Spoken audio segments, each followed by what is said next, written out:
Hello students.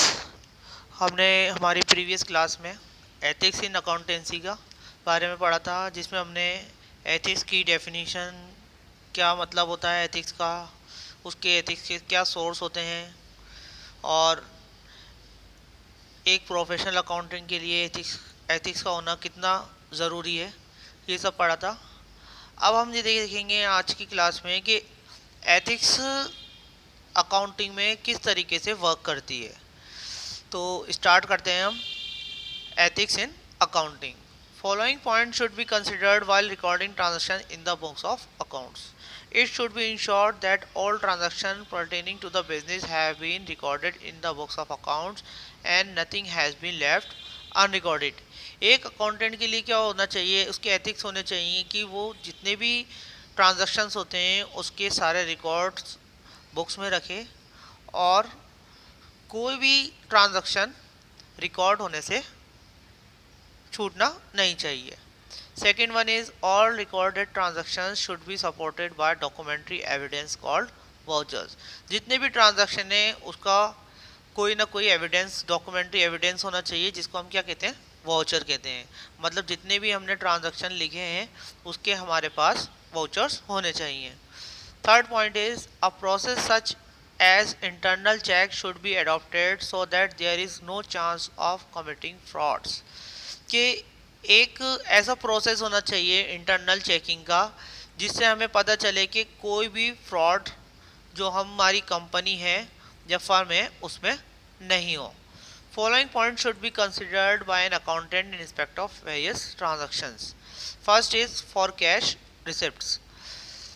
It should be ensured that all cash receipts have been entered in the cash book. जितने भी हमारे cash receipt हो रहे हैं, cash receive हो रहा है, हमें वो कैश बुक में लिखना चाहिए। All cash receipt should be related to the business. जितने भी कैश रिसिप्ट हो रही है वो बिजनेस से रिलेटेड होने चाहिए। All vouchers related to cash receipt should be consecutively numbered. जितने भी हमारे वाउचर्स हैं वो एक सीरीज में नंबर वाइज होने चाहिए। All vouchers should have signature of a competent authority. जितने भी वाउचर्स हैं वो एक अथॉरिटी सिग्नेचर से ऑथोराइज्ड होने चाहिए। कैश और cheques deposit in the bank should be recorded in the cash book on the basis of counterfoils of pay in slip. जितने भी कैश या डिपॉजिट करा रहे हैं उसकी pay in slip as a evidence होनी चाहिए। अब कैश पेमेंट के लिए क्या क्या एविडेंस होने चाहिए। पहला पॉइंट है all cash payments recorded in the cash book should be related to the business. जितने भी कैश पेमेंट कर रहे हैं अपन वो किस रिलेटेड, बिजनेस से रिलेटेड होने चाहिए। All cash payment should be recorded in the cash book on the basis of printed cash receipt issued by them. जितना भी हम कैश पेमेंट या अकाउंटेंट कितना भी कैश पेमेंट कर रहा है तो उसकी एक रिसिप्ट होनी चाहिए। All cash receipt issued by the firm should B numbered and should bear the signatures of a competent officer. जितना भी कैश रिसिप्ट कर रहा है, इशू कर रही है फर्म, उसमें एक कॉम्पिटेंट ऑफिसर के ऑथोराइज सिग्नेचर होने चाहिए। Amount withdrawn from the bank should be properly checked on the basis of voucher. जितना भी हम बैंक से विड्रॉ कर रहे हैं कैश, उसका एक वाउचर होना चाहिए। मतलब जितने भी हम बैंक से पैसे विड्रॉ कर रहे हैं उसके लिए वाउचर बना के चेक करना चाहिए। For purchase return, sale and sales return of goods. इसके लिए क्या क्या एक अकाउंटेंट को करना चाहिए। फर्स्ट है while recording the purchase of goods. अगर अपन गुड्स परचेज करते हैं तो पूरा उसका रिकॉर्ड होना चाहिए। The accountant should check the authenticity of invoices relating to purchase, date of the invoice, name of the supplier, types of goods, rate, trade discount and the net amount returned in the voucher should be properly checked।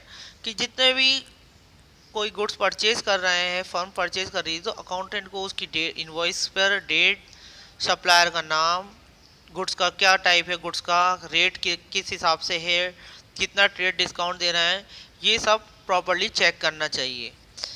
Second one is while recording the purchase return. अगर हम purchase return करते हैं तो क्या एक accountant को authentic debit note तैयार करना चाहिए जो कि फर्म द्वारा इशू होता है।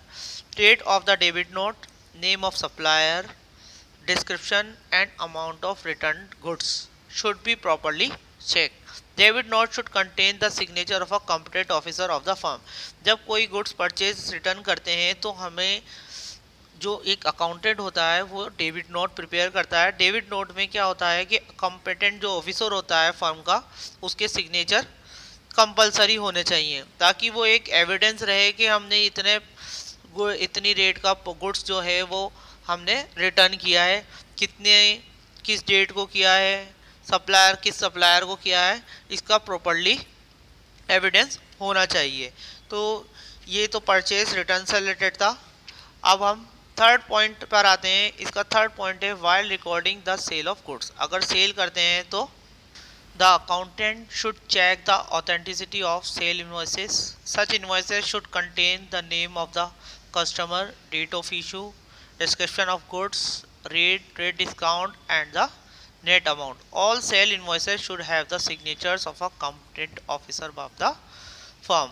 Fourth one is while recording the sales return. जब गुड्स का अपन रिटर्न करते हैं तो एक अकाउंटेंट को जो क्रेडिट नोट तैयार करता है जो कि फर्म द्वारा इशू होता है, उसमें क्या होता है, हम क्रेडिट नोट की date, name of the customer, description and amount of return goods should be properly checked. Credit note should contain the signature of a competent officer. Fourth one is for other assets and liabilities. First point is recording in respect of other assets such as plant and machinery, building, etc. should be made on the basis of vouchers duly signed by competent officers. The vouchers should verify that firm possesses the ownership of the assets and assets is actually is in existence.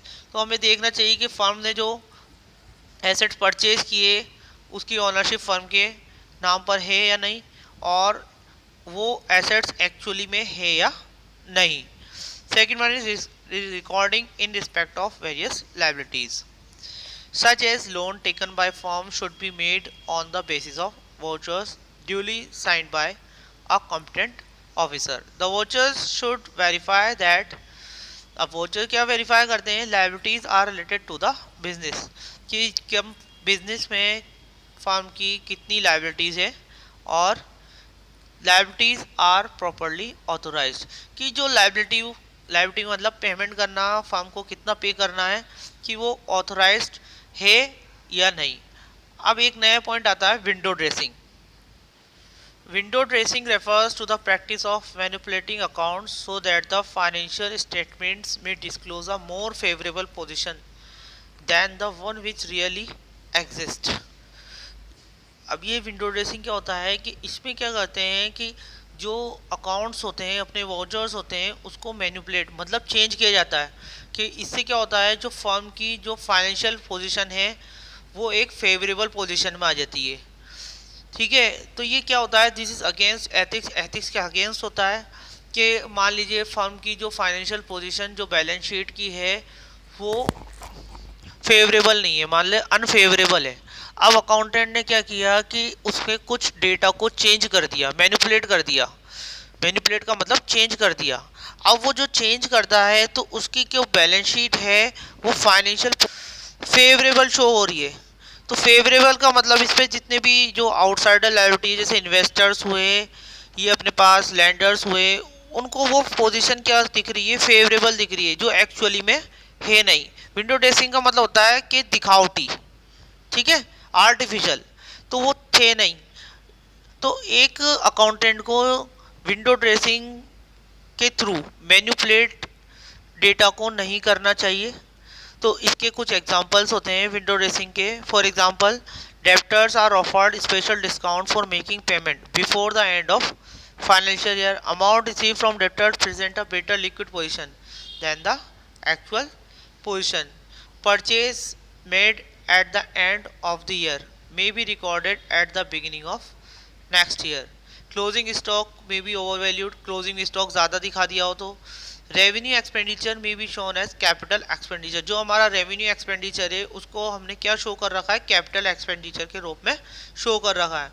Window dressing is unethical and obstructs the presentation of true and fair position of the business to the users of accounting information. तो ये हमारा ethics का जो chapter है वो complete होता है। इसमें क्या होता है, 4 नंबर का क्वेश्चन आता है बोर्ड में, 4 मार्क्स का क्वेश्चन आता है। इसके क्वेश्चन आंसर्स आपको दे दिए जाएंगे जो आपको अपनी नोटबुक में करना है। ठीक है, थैंक यू, गुड बाय।